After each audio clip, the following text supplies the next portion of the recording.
오늘 우리는 주기도문 강의 18번째 시간으로 악에서 구하소서라는 제목의 말씀을 나누려고 합니다. 전해지는 말씀 가운데 하나님의 은혜가 있으시기를 바랍니다. 아멘. 우리가 지난주에 다루었던 기도, 우리를 시험에 빠지지 않게 하시고 라는 기도가 고통과 시련의 상황 속에서도 우리가 하나님의 손을 붙들고 잘 이겨내고 극복해내고 참아내게 해달라는 기도였다면, 오늘 기도에 나오는 악이라고 하는 것은 그 의미가 조금 다르다고 할 수 있습니다. 악은 고통이나 시련, 역경보다도 불법, 부정, 불의를 의미합니다. 우리는 고통을 참아낼 수 있고 또 고통을 이겨낼 수 있는 성숙한 그리스도인이 되어야 합니다. 힘들 때 자기 힘든 것을 가지고 전혀 상관없는 사람에게 짜증을 내거나 분풀이를 해서는 안 됩니다. 저 역시 목회자가 되기 위해서 살아가면서 사역의 현장에서 힘든 일을 겪을 때도 있었습니다. 정말 고된 시간들을 지날 때도 있었습니다. 하지만 힘든 일들은 참아낼 수가 있습니다. 어차피 처음부터 힘들 것을 예상하고 생각하고 한 일이기 때문에 못 참을 것도 아니었습니다. 그러나 저를 정말 힘들게 했던 것은 따로 있었습니다. 그것은 악을 행해야 하는 순간이었습니다. 불법을 저지르고 불의에 가담해야 하는 순간들 말입니다. 그것은 아무리 사소한 것이더라도 융통성이라고는 찾아볼 수가 없고 지나치게 좀 고지식한 면이 있는 저로서는 사소한 것이라고 할지라도 아주 행하기가 어려운 일들이었습니다. 그러한 면에서 우리는 악에 대해서는 고통과는 다르게 반응할 수 있어야 합니다. 고통은 참아내고 악에는 저항해야 합니다. 그러나 대체로 저를 포함해서 대부분의 사람들은 비굴하고 비겁한 자아를 가지고 있기 때문에 이와는 정반대로 반응하며 살아갑니다.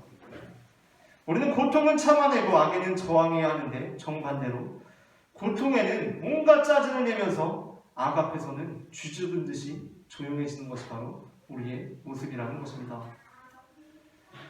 물론 하나님의 뜻이 언제나 사회법과 일치되는 것은 아닙니다. 오히려 하나님의 뜻은 법의 근거가 되는 철학적인 정의와 비슷합니다.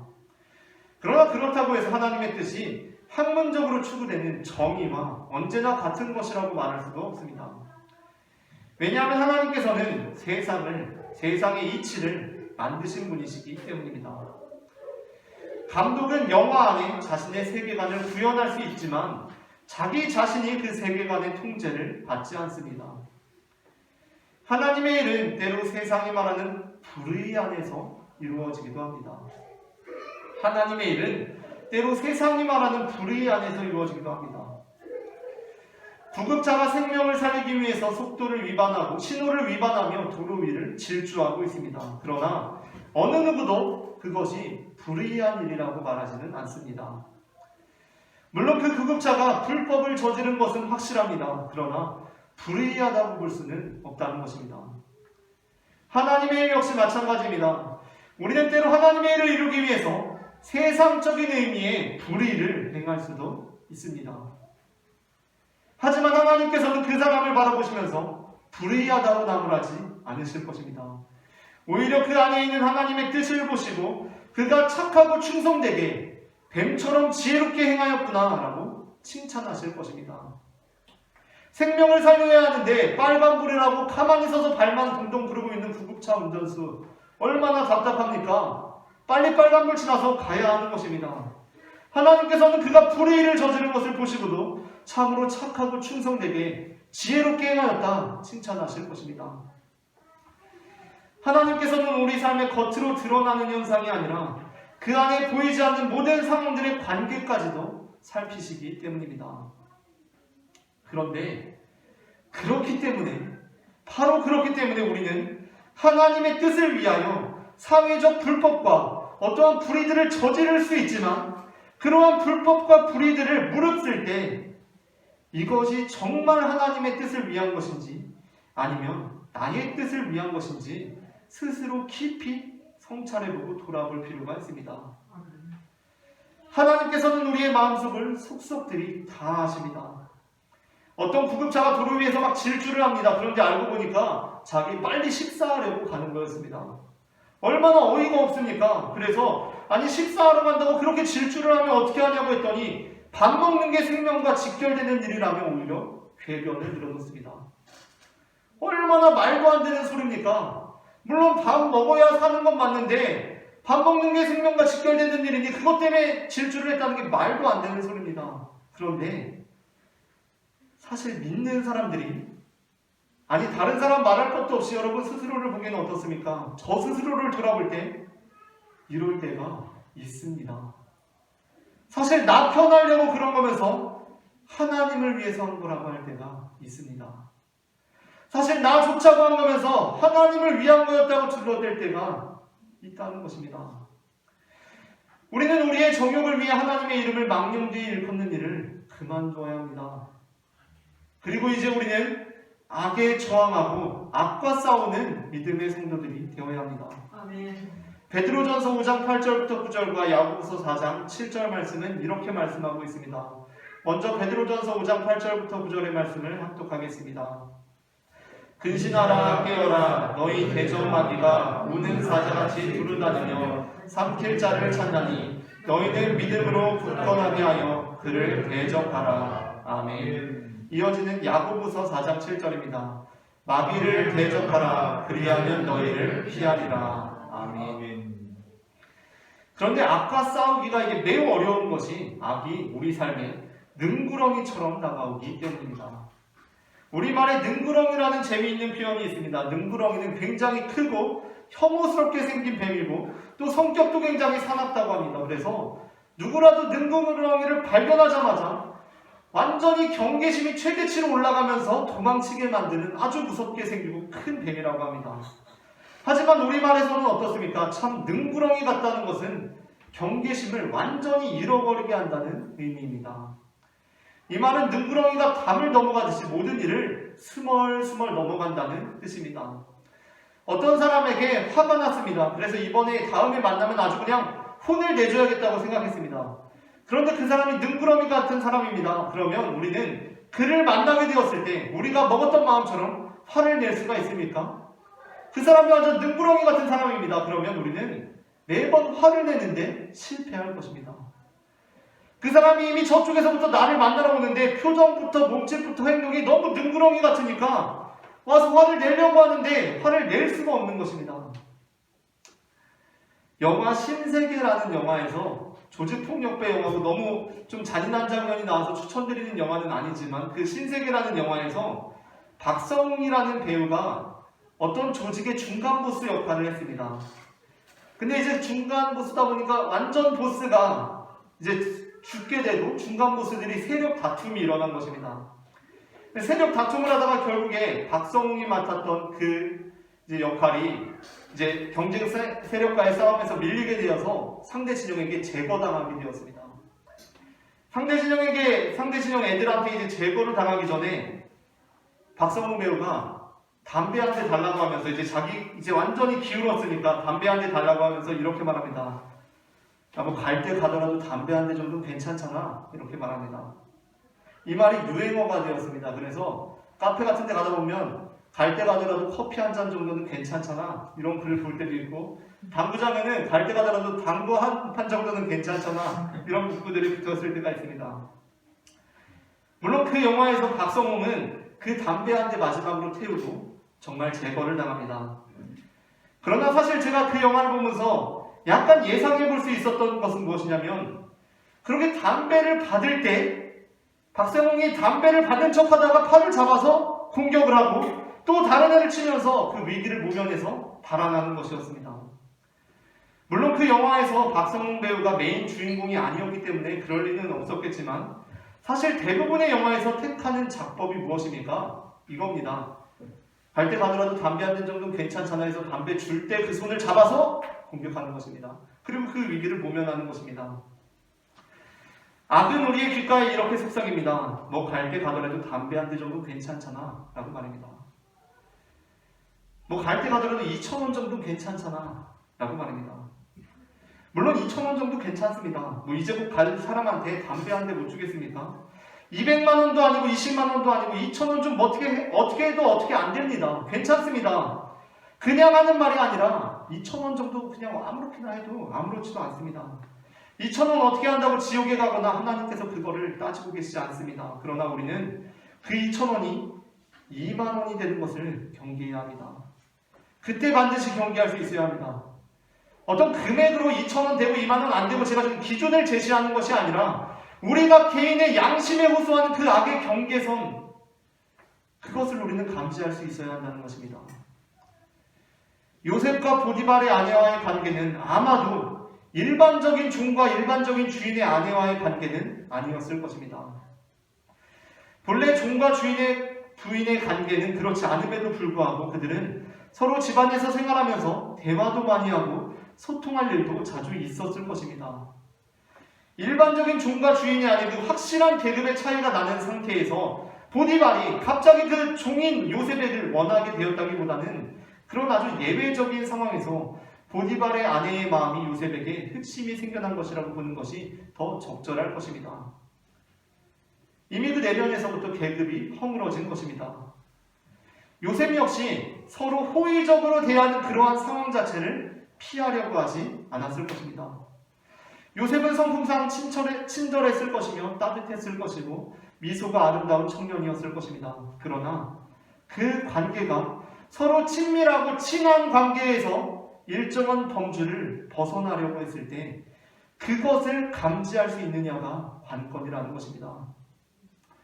요셉은 그것에 성공했습니다. 그는 그 관계에 악이 틈탔을 때 그것을 정확하게 알아차리고 이것은 아닙니다 하고 경계했습니다.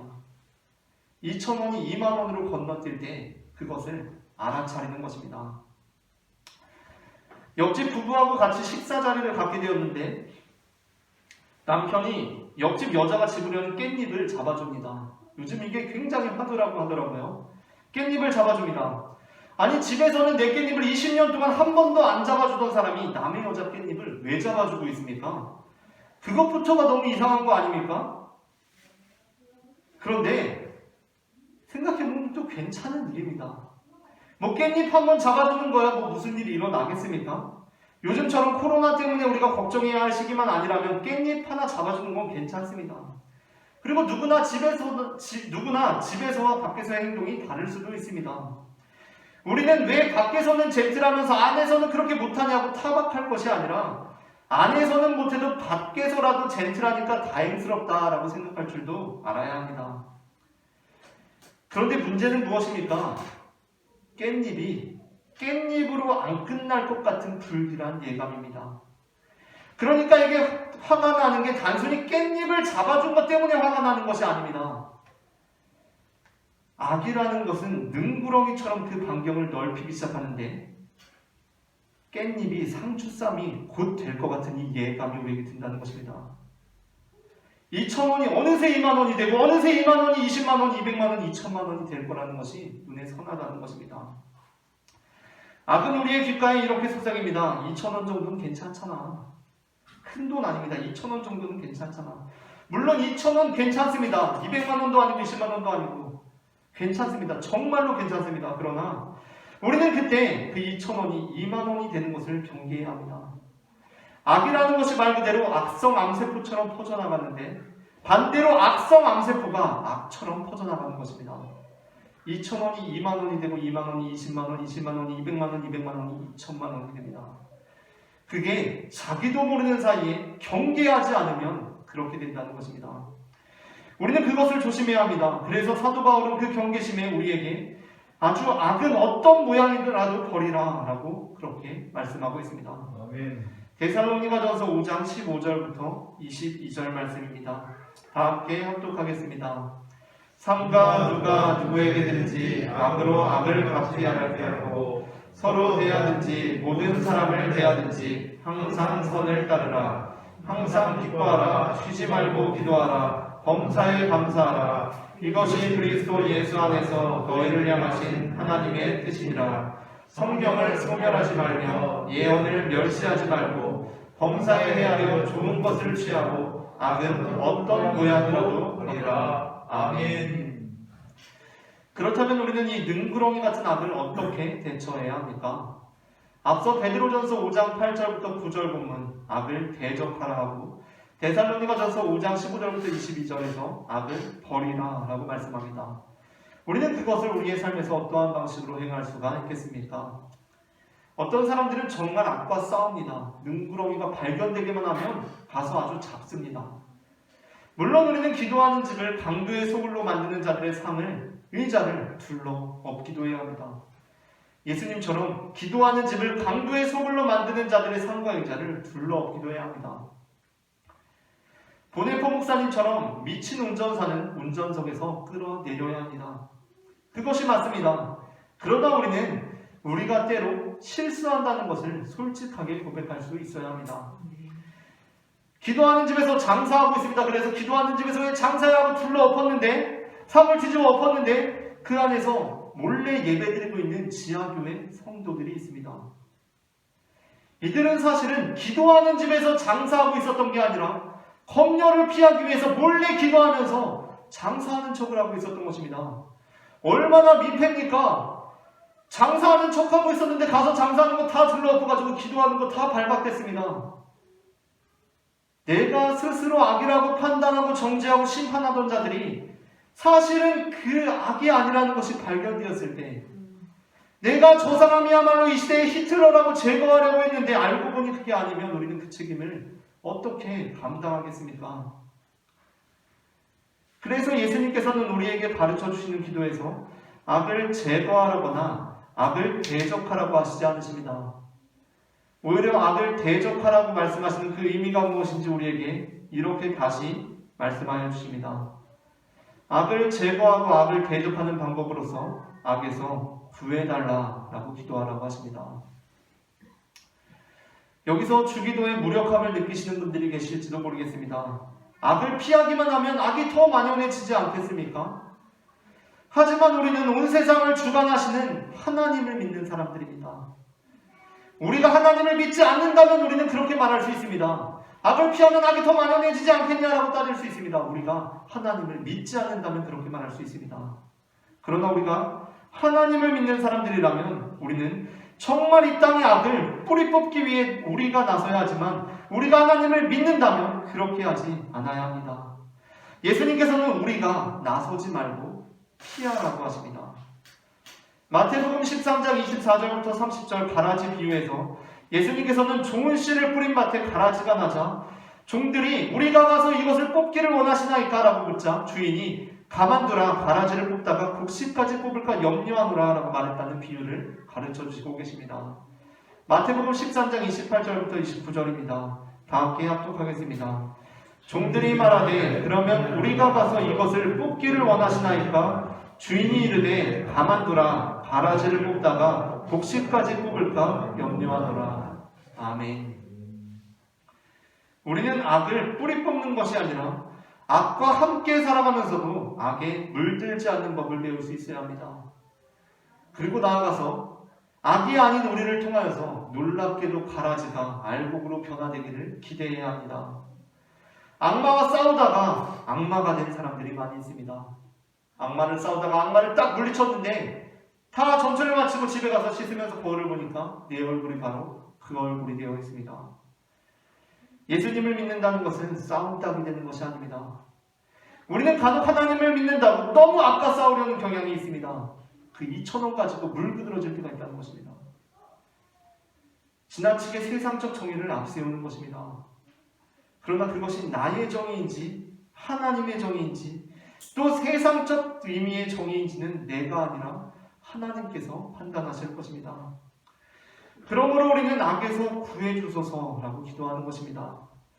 로마서 12장 17절부터 22절 말씀은 이렇게 기록되어 있습니다. 다 함께 합독하겠습니다. 아무에게도 악을 악으로 갚지 말고 모든 사람 앞에서 선한 일을 도모하라. 할 수 있거든 너희로서는 모든 사람과 더불어 화목하라. 내 사랑하는 자들아, 너희가 친히 원수를 갚지 말고 하나님의 진노하심에 맡기라. 기록되었으되 원수 갚는 것이 내게 있으니 내가 갚으리라고 주께서 말씀하시니라. 네 원수가 줄이거든 먹이고 목마르거든 마시게 하라. 그리함으로 네가 숯불을 그 머리에 쌓아놓으리라. 악에게 지지 말고 선으로 악을 이기라. 아멘. 베드로전서 3장 9절 말씀 역시 마찬가지입니다. 또 합독하겠습니다. 악을 악으로 욕을 욕으로 갚지 말고 도리어 복을 빌라. 이를 위하여 너희가 부르심을 받았으니 이는 복을 이어받게 하려 하심이라. 아멘. 알복을 통하여서 가라앉음까지도 그 복을 이어받게 되기를 소망합니다. 그러므로 우리는 악에게 복을 빌면서 악을 대적하고 선으로 악을 이김으로써 악과 싸웁니다. 그러므로 우리는 이렇게 기도합니다. 악에서 구원하여 주시옵소서 라고 말합니다.